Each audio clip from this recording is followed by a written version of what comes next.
ses royaumes.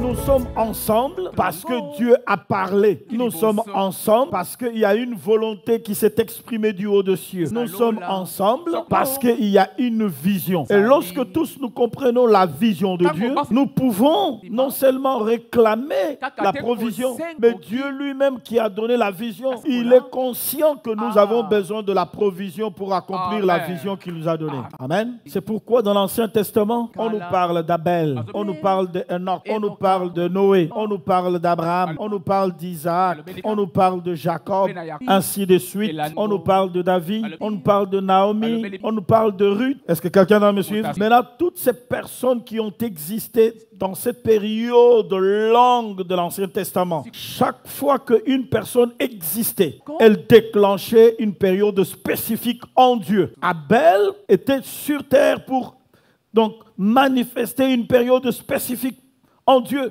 Enoch, la même chose. Ainsi de suite, tout cela que nous avons cité. Donc ça veut dire quoi? Ça veut dire que même si en Dieu il y a une longue période, mais nous devons comprendre que pendant cette longue période, Dieu fait exister des individus qui définissent des périodes spécifiques qu'on peut appeler saisons. Ce qui est valable pour l'Ancien Testament l'est aussi pour le Nouveau Testament. Il y a eu des gens qui ont existé avant nous. Les Pierre, les Jean, les Thomas, les Judas, ils ont existé à une époque. Les Paul et tous ceux qui ont existé dans l'histoire du Nouveau Testament, ils ont existé pour marquer une époque, une saison dans la longue époque du Nouveau Testament. Martin Luther a existé à une époque dans sa saison pour bouleverser, on va dire, l'évangile qui a été, on va dire, qui était tombé dans une période obscure. Là où on pouvait commencer à dire aux fidèles qu'en donnant les offrandes, vous garantissez votre place au ciel. C'est là où Martin Luther a existé pour montrer que nous sommes sauvés par la foi. Donc par la grâce au moyen de la foi. Et ça a bouleversé son époque. Jusqu'aujourd'hui, tous qui ont existé, les John Wesley, ils ont existé à une époque avec un message particulier dans leur saison. Ça veut dire que Dieu voulait restaurer des choses pour que son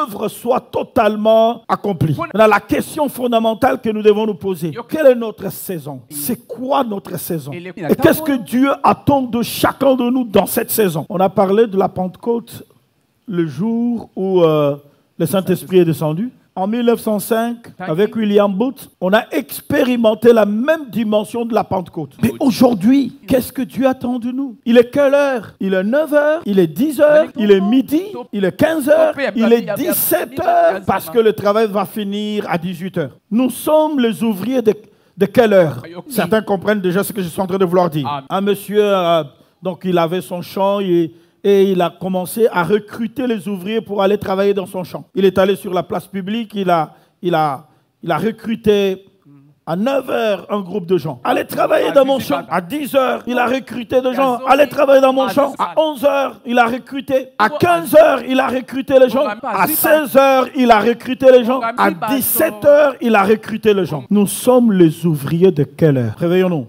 Nous sommes les ouvriers de quelle heure? C'est une question très importante. Parce que après les ouvriers de 17 h, l'heure de la récompense va venir. Curieusement, ceux qui étaient recrutés à la première heure et ceux qui ont été recrutés à la dernière heure ont eu le même salaire. On va dire Abel qui a été recruté à la première heure et nous qui sommes recrutés presque à la dernière heure. Si nous pensons que nous sommes les ouvriers de la dernière heure, nous avons la même récompense à la fin. À une seule condition, que nous comprenions notre rôle, la mission que nous avons par rapport à l'heure à laquelle nous avons été où nous. Si nous comprenons notre saison, nous allons comprendre ce que nous devons faire. Si nous ne comprenons pas notre saison, nous allons faire tout et n'importe quoi. Et le vendredi, il nous a été montré clairement que parfois, nous faisons ce que nous estimons que c'est bien pour Dieu. Or, Dieu n'a pas besoin que nous fassions ce que nous estimons que c'est bien pour lui. Il a une volonté, il a des besoins, il a des objectifs, il a des buts. Ce que nous devons faire pour satisfaire à ces dieux-là, c'est ce que lui, il a exprimé comme volonté, comme but, comme raison de notre existence. Or, si nous ne savons pas l'époque, la saison, le moment, nous risquons de faire de bonnes choses, mais qui ne seront pas validées par Dieu parce que ça ne rentre n'entre pas dans le cadre de l'époque ou de la saison. Nous sommes fils du royaume.